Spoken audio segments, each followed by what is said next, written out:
नमस्कार.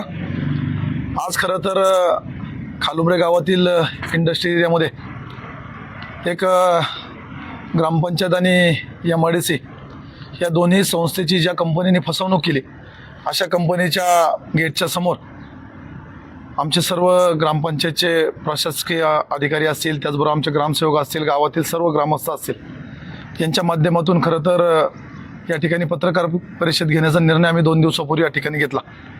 खरं तर टॉप इंडियाने ग्रामपंचायतचीच फसवणूक न करता MIDCची त्या ठिकाणी फसवणूक केलेली आहे. मागच्या 4 वर्षापूर्वी ग्रामपंचायतला त्यांनी एक उद्योग मंत्रालयाचं लेटर त्या ठिकाणी दिलं आणि त्या लेटरमध्ये त्यांनी त्या ठिकाणी नमूद केलं की इंडस्ट्रीने आम्हाला त्या ठिकाणी टॅक्स माफ केला. त्या पत्राच्या खोलावरती आम्ही सर्वजण पोहोचलो, परंतु उद्योग मंत्रालयाला असा कुठलाही पत्रव्यवहार जर करायचा असेल तो प्रथमतः MIDCला द्यायला पाहिजे होता, त्यानंतर तो ग्रामपंचायतला यायला पाहिजे होता. परंतु त्यांनी उद्योग मंत्रालयातून डायरेक्ट लेटर आणलं आणि ग्रामपंचायतला त्या ठिकाणी दिलं. त्यामध्ये त्यांनी मागच्या 4 वर्षामध्ये कुठलाही 1 रुपयाचा टॅक्स त्या ठिकाणी भरला नाही. ज्यावेळेस हे सगळे पेपर आम्ही तपासत होतो त्यावेळेस पाहिलं तर आपल्या बाजूला आता तुम्ही फॅक्टरी पाहिली असेल, ह्या फॅक्टरीचं फक्त 3 मजल्याचं BCC MIDCकडनं ग्रामपंचायतला भेटलं. त्यामध्ये आता फॅक्टरी 8 मजल्याची त्या ठिकाणी उभी झालेली. खरं तर या सर्व गोष्टींवरती आवाज उठवत असताना मागच्या 8 दिवसापूर्वी आम्ही इंडस्ट्रीला किंवा ग्रामपंचायतनी लेटर काढले आणि आमच्या ग्रामपंचायतचे कर्मचारी 3 वेळा फॅक्टरी मोजण्यासाठी गेटवर आले, परंतु कंपनीने एकाही कर्मचाऱ्याला त्या ठिकाणी आतमध्ये जाऊन दिलं नाही. ह्याचा जाब विचारण्यासाठी आम्ही पुन्हा पत्रव्यवहार केला, परंतु पत्राला अजून कुठलंही उत्तर त्या ठिकाणी मिळालं नाही. ह्या सर्व गोष्टी पाहत असताना गावामध्ये जर पाहिलं तर ग्रामपंचायतमध्ये फक्त 119 कंपन्यांची नोंद आहे. त्यामध्ये हे पेपर तुम्हाला पाहायला भेटतील. बऱ्याचशा कंपन्यांचे टॅक्स मागच्या 4-4, 5-5 वर्षापासून आलेले नाही. ग्रामपंचायत व्यवस्था चालणार कशी? जर तुम्ही पाहिलं 15 वित्त आयोगामधून एका माणसामागं लईतले 1000 रुपये गव्हर्नमेंट त्या ठिकाणी देतं. गावाची लोकसंख्या आता मतदार यादीला पाहिली ते 1905 लोकसंख्या आहे आणि गावामध्ये राहणारी लोक पाहिली तर 95,000 लोक करोनाच्या काळामध्ये आम्ही काउंटिंग केलं, 95,000 लोक गावामध्ये राहतात. ही सर्व व्यवस्था जर चालवायची असेल तर इंडस्ट्रीने जर टॅक्स बुडवला ते कुठंच त्या ठिकाणी होणार नाही. तर त्याच्याबरोबर माझा अजून एक मुद्दा असा आहे की गावामध्ये जर एखाद्या गावातील रहिवासी माणसाने जर पाणीपट्टी भरली तर ग्रामपंचायत त्याचं पाणी कनेक्शन कट करते. जर अतिक्रमण केलं तर ते अतिक्रमण विभाग त्याचं घर पाडतं. इंडस्ट्रीने आपल्या परिसरामध्ये इतक्या मोठ्या प्रमाणामध्ये अतिक्रमण केलं, याच्यावरती कारवाई कोण करणार? MIDCच्या CEOला मी मागच्या आठवड्यामध्ये भेटलो, त्यांचं म्हणणं पूर्ण तो अधिकार तुमच्या ग्रामपंचायतला आहे. ग्रामपंचायतचा अधिकारी गेटवर गेला तर त्याला त्या ठिकाणी गेटच्या आतमध्ये एंट्री भेटत नाही. तर ह्याच्यावरती MIDCने कारवाई करायची का ग्रामपंचायतनी कारवाई करायची, असे खूप प्रश्न आमच्या सर्वांच्या पुढे आहेत. आणि माझी तुमच्या सर्वांच्या माध्यमातून MIDCला विनंती आहे, जर तुम्ही MIDCने जर ग्रामपंचायतला जर नोंद केली नाही आणि जर कंपन्यांनी जर टॅक्स भरला नाही तर पुढच्या 10-15 दिवसाच्या कालावधीमध्ये ह्याच्यामध्ये तीव्र पडसाद त्या ठिकाणी उमटलेलं तुम्हाला सर्वांना पाहायला मिळतील आणि कुठल्याही कंपनीला त्या ठिकाणी सोडलं जाणार नाही, हेच तुमच्या माध्यमातून या ठिकाणी सांगतो. आणि ज्यांची अतिक्रमण आहेत त्यावरती MIDCने कारवाई करावी अशी माझी या ठिकाणी जिल्हा परिषद सदस्य म्हणून विनंती आहे. आणि अजून एक प्रश्न असा आहे की हा प्रश्न महाराष्ट्रामध्ये कुठंच नाही.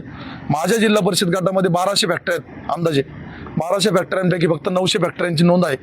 तो सर्व डाटा मी पुढच्या 11 तारखेला तुमच्या सर्वांच्या समोर ठेवतो. आणि जर पाहिलं तर फक्त 500 कंपन्या ह्या ग्रामपंचायतला टॅक्स भरतात. बाकीच्या कंपन्या अशाच आपल्याकडं त्या ठिकाणी रहिवासी आहेत किंवा व्यवसाय करतात. अजून याच्यामध्ये ह्या फॅक्टरीचा जर एक उल्लेख जर तुम्हाला मागच्या कालावधीमध्ये तुम्ही जर पाहिला, ही फॅक्टरी PG म्हणून आपल्याकडं चालवायची. ह्या इंडस्ट्रीला आपल्याकडं व्यवसाय करण्यासाठी MIDCने जागा दिली, परंतु याच्या आतमध्ये हॉटेल व्यवसाय चालू होता, याच्या आतमध्ये PG चालू होतं. ह्याची कुठलीही माहिती ग्रामपंचायतला नाही. परस्पर MIDC आली, MIDCने कंपनी सील केली, परत MIDC आली, MIDCने कंपनीचं सील काढलं.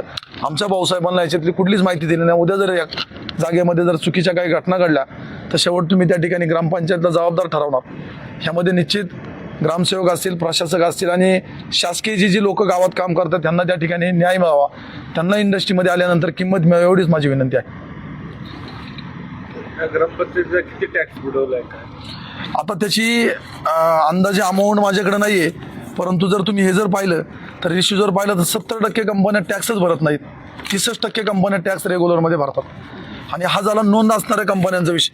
अशा आपल्याकडं 40 फॅक्टरी अशा आहेत खालुमऱ्यामध्ये की त्यांची नोंदच नाही अजून ग्रामपंचायतला.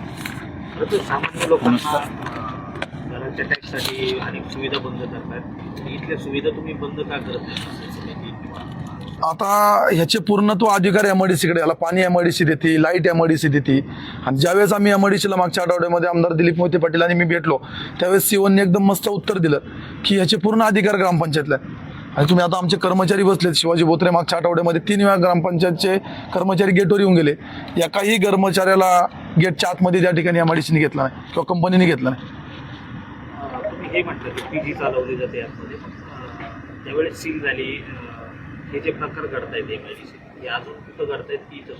ह्याची सर्व माहिती मी तुम्हाला 11 तारखेला तुमच्या सर्वांच्या समोर ठेवतो की ज्यांच्या नोंदी नाही. माळुंग्यामध्ये एक सिग्मा म्हणून कंपनी आहे, आपल्याकडे 13 वर्षाला बिझनेस करते, त्या कंपनीची अजूनही आपल्याकडे नोंद नाही. अशा सगळ्या मी डाटासहित तुमच्या समोर ठेवतो. 11 तारखेला त्याच्यासाठी मी सीओ साहेबांनी, गजानन पाटील साहेबांनी मीटिंग लावलेली आहे झेडपी या ठिकाणी. त्यावेळेस हा सर्व डाटा मी पत्रकारांच्या समोर प्रेझेंट करणार आहे. जर रेव्हेन्यू जर ग्रामपंचायतीला जमा झाला नाही तर ग्रामपंचायत व्यवस्था चालणार कशी?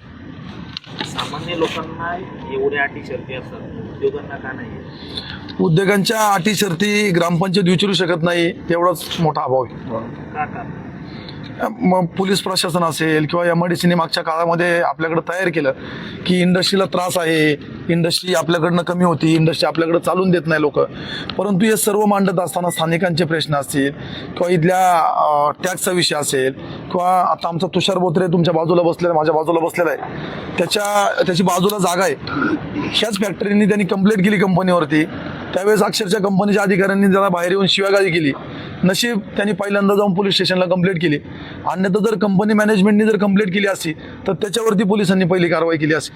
असे खूप प्रश्न आहेत की लोकांचा आवाज दाबला जातो, स्थानिकांना बोलून दिलं जात नाही, स्थानिकांनी प्रश्न मांडायचे कसे, आणि कंपनी प्रशासन कंपनीच्या गेटच्या आतमध्ये कोणाला येऊन देत नाही. त्यामुळे आतमध्ये जाऊन त्यांना त्यांच्या फॅसिलिटी बंद करणे, त्यांच्या सुविधा बंद करणे, हे खरं तर ग्रामपंचायतला त्यांनी पावरच ठेवलेलं नाही. कंपनीचं प्रोडक्शन काय अजून मला वाटत नाही आमच्या ग्रामपंचायतले किंवा कोणालाही माहिती असेल. तर या कंपनीचा किती टॅक्स थकवले आणि ते पत्र दिले, इंजिनियरांनी पत्र दिले त्यांचं आहे ना? किती टॅक्स? आतापर्यंत टॉप बँड इंडियाने 2020 ते 21 पासून ते आतापर्यंत 1,24,00,000 रुपये टॅक्स फक्त टॉप बँड इंडियाचा थकलेला आहे. आता पुढची दिशा कशी राहील? आता याच्यावरती 11 तारखेला आम्हाला एमआयडीसीने सांगायचं की याच्यावर काय कारवाई करायची. आमचे 2 पत्रव्यवहार यांच्याबरोबर झालेले आहेत. पुढच्या पत्रव्यवहाराला आम्ही कंपनी येऊन सील करणार आणि त्याचे पावर, त्याचे अधिकार ग्रामपंचायतला आहेत.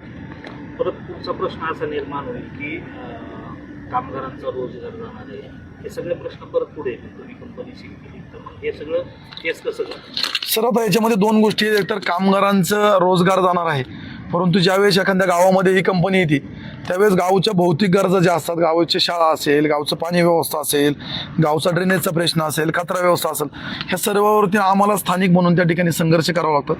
हे सर्व चालवण्यासाठी कंपनीने टॅक्स भरणं गरजेचं आहे. तुमच्या जिल्हा परिषद गटामध्ये अशा किती कंपन्या असतील काय असा प्रॉब्लेम आहे? माझ्याकडं- तुम्ही हा विषय घेणार का फक्त खालुंबरे पुरता? मी आता मागच्या आठवड्यामध्ये सर्व ग्रामपंचायतला त्या ठिकाणी ग्रामसेवकांना लेटर दिले. तुम्ही जर आता माहिती घेतली तर सगळ्या इंडस्ट्रीची धावपळ चालू आहे. ज्यांची बीसीसी नाही ते बीसीसी घ्यायला पाहतात, ज्यांनी मेजरमेंट घेऊन दिले नाही ते मेजरमेंट घ्यायच्या मागे लागलेत. सर्व भाऊसाहेबांनी आता त्यांना लेटर काढलेत. तुम्हाला 11 तारखेला हे डाट्यासहित मी तुमच्या समोर मांडेल. परंतु आत्ता रेशिओ 60-40 आहे. 60% इंडस्ट्रीची नोंद आहे, 40% इंडस्ट्रीची आता ग्रामपंचायतमध्ये नोंद नाही.